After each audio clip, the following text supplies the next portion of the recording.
El edificio de una sola planta era una estructura simple, sin adornos, hecha de ladrillos toscos. Largo y rectangular, estaba dividido en 3 secciones iguales. En su centro se encontraba el salón principal, lo suficientemente espacioso como para albergar a una multitud, flanqueado por 2 habitaciones más pequeñas a cada lado.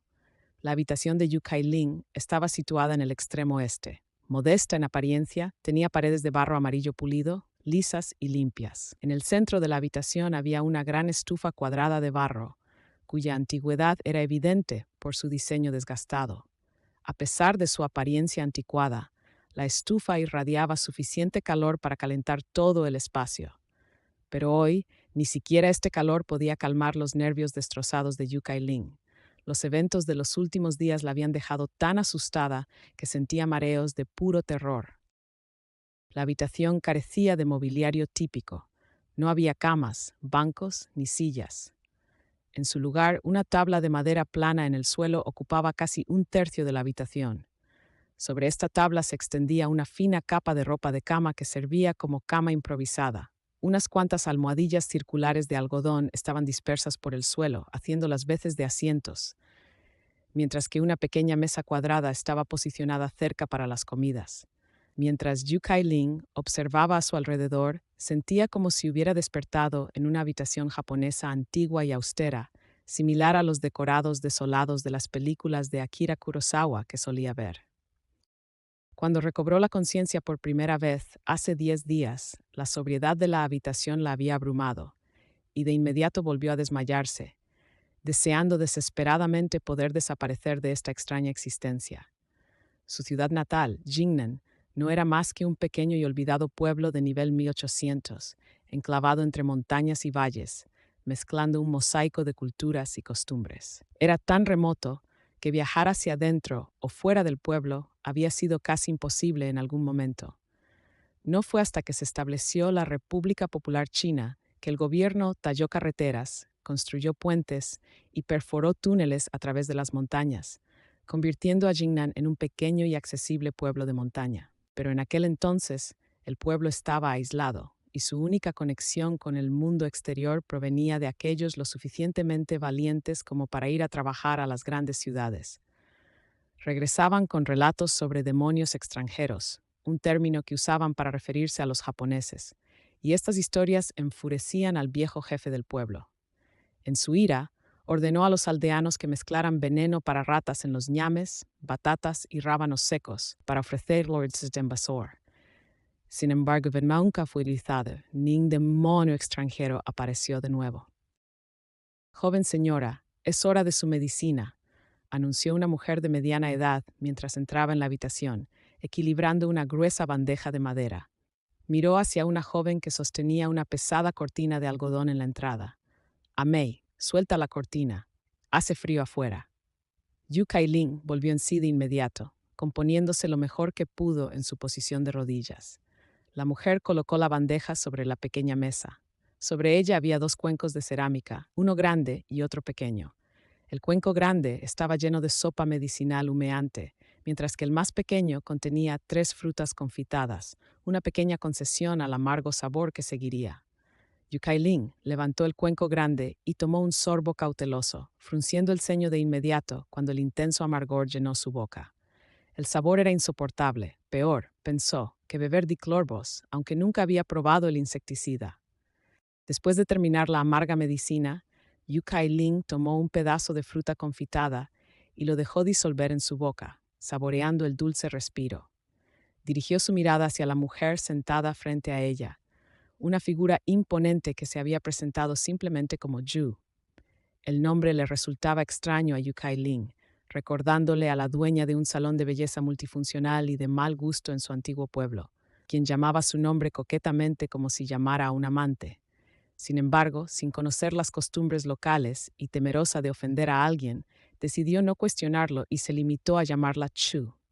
Chu tenía una cara cuadrada y una complexión robusta, de esas que no se andan con rodeos. Su expresión era severa, a juego con su chaqueta de lino gris ceniza, que tenía una corta cola que dejaba ver unos pantalones metidos cuidadosamente debajo de las rodillas. Una elección práctica que Yu Kai-ling supuso era más para trabajar que para lucir. Un grueso abrigo de algodón, ceñido a su cintura, fluía hasta sus talones, dándole un aire de calidez y autoridad. A su lado, la pequeña Amei, de 10 años, vestida con un corto abrigo de algodón y pantalones gruesos, correteaba juguetonamente por el patio, su energía juvenil en marcado contraste con la solemne actitud de Yu. Los recuerdos de Yu Kai-ling la llevaron a poco más de 10 días atrás, cuando había estado atrapada en una neblina, su cuerpo débil y los párpados pesados como el plomo. Desvaneciéndose dentro y fuera de la conciencia, recordaba haber yacido en la áspera cama, apenas capaz de moverse, cuando una aguda voz femenina atravesó su turbia conciencia. Mujer incompetente y estúpida. Mi señora te dio esta tarea y no has hecho nada más que descuidarla. Si algo le sucede a la joven señora, toda tu familia será comida por los perros.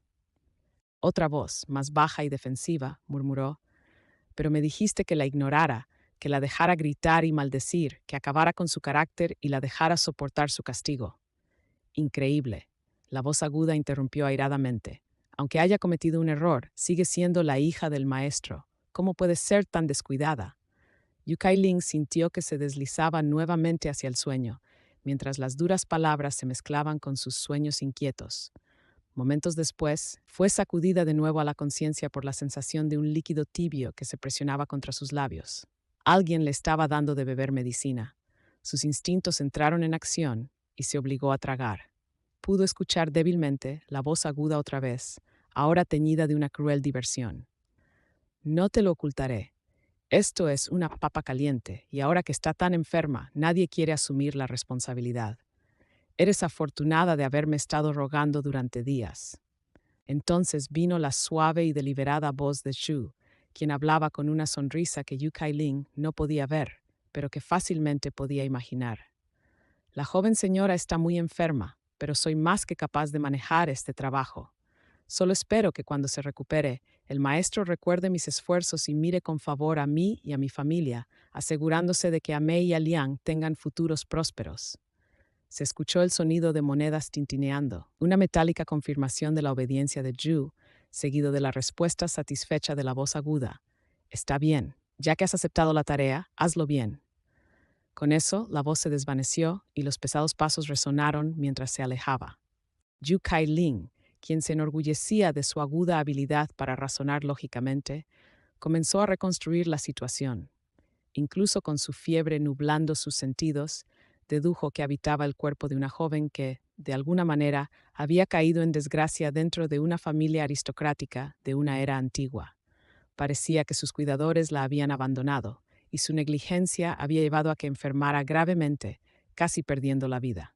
Cuando Yu Kai-ling vio a Chu por primera vez, su conocimiento limitado sobre tiempos antiguos la hizo imaginar que podría ver las características trenzas de la era Manchú o un vestido de la dinastía Tang con los hombros expuestos. No le habría importado casarse con un esposo medio calvo o soportar los duros inviernos de antaño, pero las oscuras y prácticas vestiduras de Chu la dejaron perpleja. No se parecían a ninguna época específica que pudiera identificar, lo que la dejó desorientada en el tiempo y profundamente desanimada. Esta desorientación persistió durante 3 largos días. Luego, en el cuarto día, después de recuperar algo de su fuerza, Yu Kai-ling acompañó a Mei a despedir a una novia y su estado de ánimo inexplicablemente mejoró. A Mei, desconcertada, no entendía por qué la joven señora, usualmente melancólica, de repente se había alegrado sin razón aparente. Mientras tanto, Chu observaba a Yu Kai-ling con la misma atención. Para ayudar a la joven a recuperarse, el personal médico le había estado administrando una variedad de tratamientos e ingredientes. A pesar del arduo régimen, Yu Kai-ling solo había escupido la amarga medicina una vez en señal de desafío. A partir de entonces, tomaba sus dosis sin quejarse, apretando los dientes con una determinación obstinada que incluso Chu encontró impresionante. Chu, naturalmente reservada, no esperaba esto de la joven, quien tenía fama de ser indisciplinada e incontrolable. Pero esta chica rara vez hablaba, permanecía callada y retraída, con una actitud estoica y fuerte, un marcado contraste con la imagen que otros habían pintado de ella. El misterio de este comportamiento silencioso e introspectivo dejó a Sue perpleja y un poco inquieta. Después de terminar la amarga medicina, Amei, con su rostro redondo sonrojado de emoción, se acurrucó al lado de Yu Kai-ling. «Joven señora, hoy hace calor afuera. Vamos a jugar», sugirió con entusiasmo. Yu Kai-ling, cansada de estar encerrada en el interior, asintió en señal de acuerdo, anhelando un cambio de escenario. «Es bueno tomar un poco de aire fresco», comentó Shu con una sonrisa inusualmente amable. «Pero recuerda, hoy no están los guardias. No te alejes demasiado y lleva a Liang contigo». Yu Kai-ling lanzó una mirada desconcertada a Shu. No era típico de la usualmente reservada mujer hablar tanto, y mucho menos permitir que Yu Kai-ling saliera a jugar sin un acompañante adulto estricto. Algo en ese día se sentía diferente. Amei hizo una mueca juguetona a su madre y rápidamente ayudó a Yu Kai-ling a ponerse sus zapatos de algodón de suela gruesa, envolviéndose a sí misma en un pesado manto. Las dos chicas, emocionadas con su nueva libertad, se tomaron de las manos y corrieron hacia afuera. Al salir al aire fresco, Yu Kai-ling inhaló profundamente, sintiendo como el frío mordía sus pulmones de una manera que le resultaba vigorizante. El fuego de carbón en su pecho parecía enfriarse, mientras el aire fresco y helado la llenaba. Inclinó la cabeza hacia atrás, maravillándose ante la inmensidad del cielo azul sobre ella. Una extensión interminable de nubes blancas flotando perezosamente en un cielo inmaculado, como las ilustraciones de sus libros de texto infantiles que cobraban vida. El cielo era vasto, claro como agua de hielo pura, y eso hizo que Yu Kai-ling se sintiera inesperadamente feliz. El patio estaba rodeado por una alta cerca de bambú, lo que brindaba una sensación de aislamiento. Aunque era una vivienda rural, la cabaña era robusta, con un techo imponente y 3 amplias habitaciones que no daban sensación de estar apretadas ni tristes. La escala y el diseño de la casa estaban lejos de la arquitectura compacta y melancólica de Japón, que Yu Kai-ling había asumido en un principio. Sintiéndose complacida con el entorno, Yu Kai-ling tomó de la mano a Amei y a un niño de 7 u 8 años llamado Liang, mientras se aventuraban más allá del patio. En la distancia, 2 figuras a caballo galopaban hacia ellos, sus armaduras brillando bajo el sol, levantando nieve y polvo mientras cabalgaban. Amei, con sus ojos afilados y llenos de reconocimiento, jadeó y señaló. «Es papá y mi hermano», exclamó, soltando la mano de Yu Kai-ling. Sin dudarlo, corrió hacia adelante, su voz resonando en el aire frío. «¡Papá! ¡Hermano!». Los 2 jinetes frenaron sus caballos con precisión frente al patio, desmontaron al unísono y saludaron al grupo.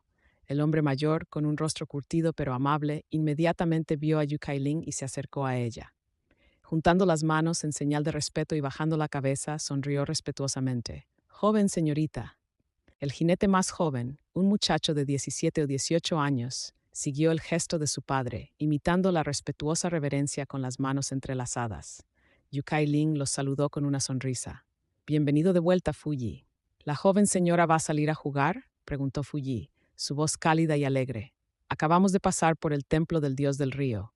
Hay bastante gente reunida allí. Deberías ir y unirte a la diversión». Luego se dirigió a su hijo.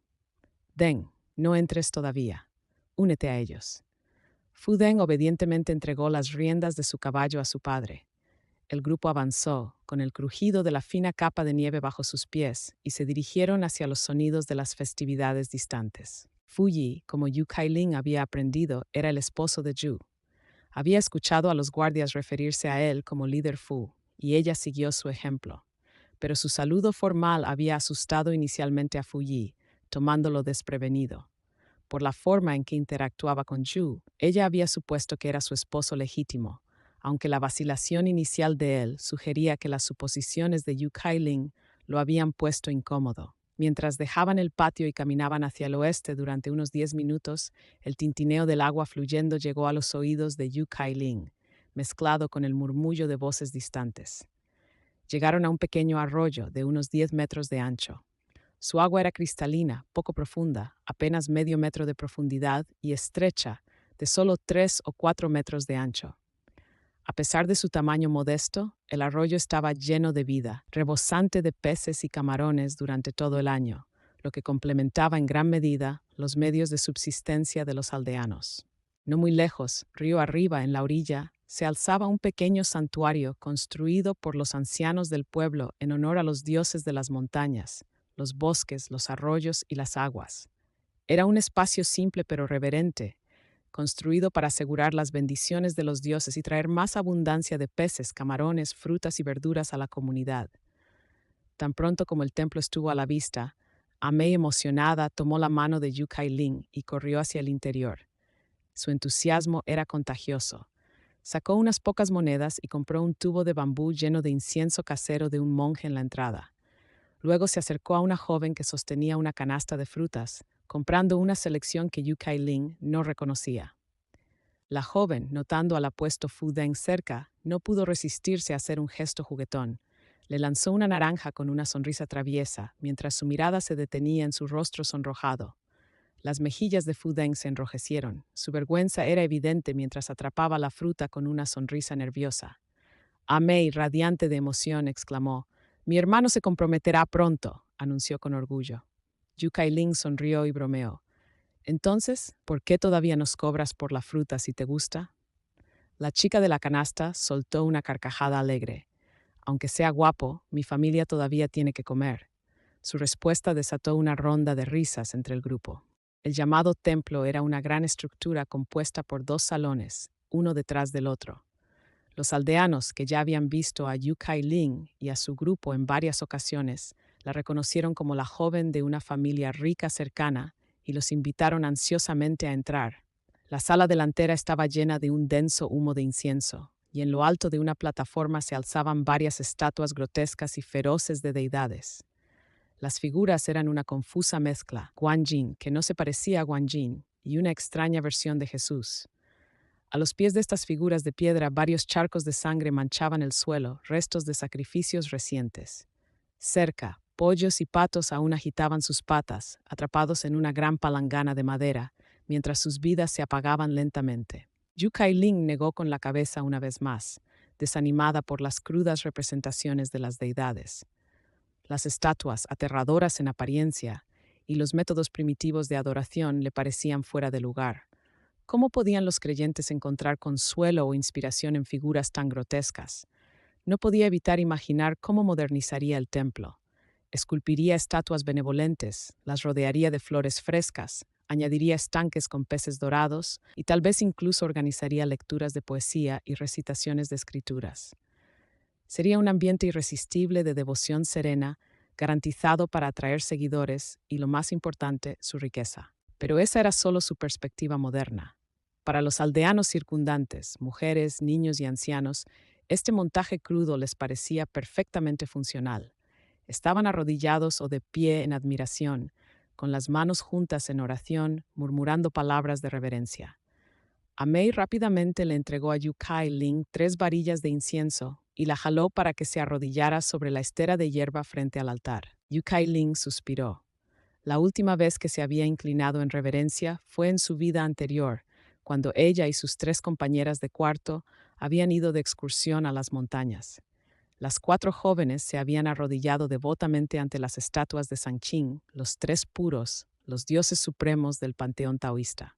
Los pensamientos de Yu Kai-ling volvieron a sus días de universidad con sus 3 compañeras de cuarto, cada una con sus propios deseos desesperados susurrados en el aire silencioso del templo. Su compañera de cuarto, la del SMS, siempre tan diligente, rezaba fervientemente por otra beca completa al final del semestre. La compañera bloguera, desesperadamente enamorada del chico guapo de al lado, suplicaba que él rompiera con su novia y se enamorara locamente de ella a primera vista. Mientras tanto, su compañera del QQ, ambiciosa y orientada a su carrera, esperaba conseguir una oportunidad temprana de pasantía en la prestigiosa empresa en ZND. En cuanto a Yu Kai-ling, su oración era más pragmática. Esperaba que la solicitud de 11 páginas que acababa de completar para unirse al Partido Comunista fuera aceptada. Su tío le había prometido una computadora portátil nueva si lograba ser miembro del partido, una puerta hacia mejores perspectivas profesionales. Después de que cada chica expresara fervientemente sus esperanzas, todas recitaron Amitabha al unísono, sellando sus oraciones con un canto reverente. Juntas salieron del templo, riendo mientras lo hacían, completamente ajenas a la mirada desconcertada de la anciana arrodillada a su lado. Yu Kai-ling se arrodilló frente al altar, insertó las 3 varillas de incienso en el jarrón de bronce y dejó escapar un suave suspiro. Desde su perspectiva, el acto de adoración seguía teniendo un tipo de encanto irresistible. En su vida anterior había sido intrépida y ambiciosa. Si el destino no hubiera intervenido, ¿habría logrado ingresar al partido? ¿Y qué había sido de sus compañeras? ¿Se habrían cumplido sus deseos o seguían persiguiendo los sueños fugaces que una vez susurraron en aquel templo? La amargura de las oportunidades perdidas y la suerte desperdiciada la carcomía. Así que cuando Amei, entusiasmada, la invitó a entrar al salón para escuchar la última profecía del monje residente, Yu Ling se negó rotundamente. La última vez que se encontró con ese monje, la había engañado para que realizara algún tipo de ritual dudoso. Yu Ling sospechaba que él solo intentaba estafarle dinero, pensando que era otra chica rica e ingenua. Incluso si tuviera dinero de sobra, prefería emular a su padre distante y autosuficiente, quien invertía en ayudar a los marginados de la sociedad en lugar de desperdiciarlo en charlatanes. Al menos de esa manera, razonaba, estaría contribuyendo a una sociedad armoniosa. Todos dicen que ese monje es poderoso, susurró a Mei, tirando de la manga de Yu Ling, con los ojos abiertos de intriga. Yu Ling levantó una ceja, con escepticismo en su tono. Si de verdad fuera tan poderoso, ¿por qué no lo habrían convocado dignatarios y oficiales? ¿Por qué alguien con tales habilidades se quedaría en un lugar tan pequeño como este? Pensó en su padre, cuyo negocio solo había prosperado después de encontrar la orientación adecuada, alguien con habilidades reales, no un charlatán cualquiera haciéndose pasar por un intermediario de lo divino. Eso es difícil de decir, respondió Amei pensativa. Mamá nos contó sobre el inmortal Jan que una vez se encontró con el emperador. Rechazó convertirse en funcionario, eligiendo en su lugar vivir en aislamiento, vistiendo pieles y pescando todos los días. La voz de Amei estaba llena de admiración, como si recitara una leyenda de un pasado olvidado. Fu Deng, que había estado escuchando atentamente, soltó una ligera carcajada. El inmortal Jan originalmente era un maestro de los clásicos confucianos. Era un erudito de primera clase y la adivinación era solo un pasatiempo, no era su trabajo de vida. Amei hizo un puchero pero cedió, y el trío decidió ir a jugar al arroyo. El entusiasmo de Liang era palpable mientras lideraba el camino, saltando por delante. Se alejaron del ruidoso templo, dirigiéndose hacia el suave murmullo del agua. Cerca del arroyo se reunían niños y adolescentes cuyas risas perforaban el aire frío. Las costumbres del pueblo eran simples y los juegos reflejaban esa simplicidad. Lanzar piedras planas al agua, meterse en el arroyo helado para atrapar cangrejos y camarones adormilados, o, para los más atrevidos, correr por el agua con zuecos de madera hechos en casa. Amei y Liang se unieron a la diversión, chapoteando y chillando de alegría, sus rostros enrojecidos de felicidad. Yu Ling retrocedió unos pasos, escaneando el área hasta que vio una roca calentada por el sol cerca del borde del agua. Se sentó, sintiendo cómo el calor de la piedra se filtraba a través de su capa, y se permitió relajarse por un momento. Fu Deng la siguió en silencio, posicionándose cerca, su presencia tranquila pero atenta. Ella miró a Fu Deng. De todos los hijos de Zhu, él era el más reservado, reflejando su propio comportamiento silencioso, pero su silencio era un obstáculo. Era como un cofre cerrado, sin dar pistas que pudieran ayudarla a desentrañar su propia situación. A Mei y a Liang, siendo tan jóvenes, solo podían ofrecerle las perspectivas ingenuas de los niños. El personal de la casa, rígido y discreto, tampoco era útil. Y Yu Ling sabía que hacer demasiadas preguntas podría atraer fácilmente la atención indeseada de Chu. Lo último que necesitaba era más atención de la persona en la que menos confiaba. Yu Ling se dio cuenta, en pocos días de haber llegado, de que esta era una sociedad intensamente supersticiosa. Después de que comenzó a recuperarse de su enfermedad, Chu organizó para que los monjes realizaran rituales, cantos y danzas para apaciguar a los dioses. En el patio se había construido una nueva estufa, y Chu había sacrificado otro cordero, colocando platos de frutas como ofrendas al dios de la cocina. Incluso durante una fuerte nevada, justo el día anterior, Chu había colocado solemnemente 2 jarras de vino de invierno afuera. Yu Ling no podía saber si eso era para detener la nieve o para hacer que cayera más fuerte. Ayer, el sol brilló con fuerza, derritiendo la nieve y facilitando la recolección de hongos y vegetales silvestres. Chu, encantada con el cambio de clima, mató un par de pollos y patos como una nueva ofrenda. Yu Kailing no se atrevió a preguntar qué significaban todos esos rituales. Las supersticiones eran demasiado profundas para que ella pudiera entenderlas completamente. Lo que más molestaba a Yu Kailing, sin embargo, era que todavía no sabía el nombre del cuerpo que ahora habitaba. Delante, Amei gritaba y reía, su voz resonando en el aire frío mientras peleaba con un grupo de niños. Un niño había estado molestando a Liang, y Amei respondió levantando un pedazo de hielo congelado del césped y metiéndoselo por la espalda al niño. El chico saltó y chilló como un camarón quemado, y los demás niños estallaron en carcajadas. Yu Kailing no pudo evitar sonreír. A pesar de lo extraño de su situación, estaba agradecida con Chu y su familia. Hace más de 10 días, cuando Yu Kailing aún estaba aturdida y febril, había sentido que su entorno era sombrío. Había estado acostada en una tabla de madera dura con solo un fino algodón como ropa de cama, y la habitación estaba húmeda y fría, con un leve olor desagradable. Pero después de su llegada, Chu cambió toda su ropa y mantas por materiales cálidos y gruesos. Con la ayuda de otras mujeres rurales, Chu había transportado una gran estufa a la habitación para calentar todo el espacio. Limpió el lugar meticulosamente e incluso usó artemisa encendida para ahumar la habitación pulgada por pulgada, asegurándose de que no quedaran insectos o plagas. Chu construyó una estufa, apiló leña y cocinó comidas nutritivas a diario, ayudando poco a poco a Yu Kailing a recuperarse. Cada día Yu Kailing se sentía un poco más fuerte, aunque seguía siendo delgada y débil. Recuperarse de una enfermedad tan grave no era fácil, especialmente en una era con atención médica rudimentaria. Incluso hoy, a pesar de su buen ánimo, Yu Kailing se sentía frágil, incapaz de caminar demasiado rápido o demasiado lejos. Para levantarle el ánimo, Yu encontró un carro de bueyes y organizó para que 2 guardias llevaran a Yu Kailing y a Amei en paseos tranquilos por el campo. En la mente de Yu Kailing, sobrevivir era la primera prioridad. Solo después de vivir se podía pensar en vivir bien. Varada en este tiempo y lugar desconocidos, no tenía otra opción que adaptarse. Era inherentemente pragmática y egoísta. La sentimentalidad no tenía lugar en su lucha por la supervivencia.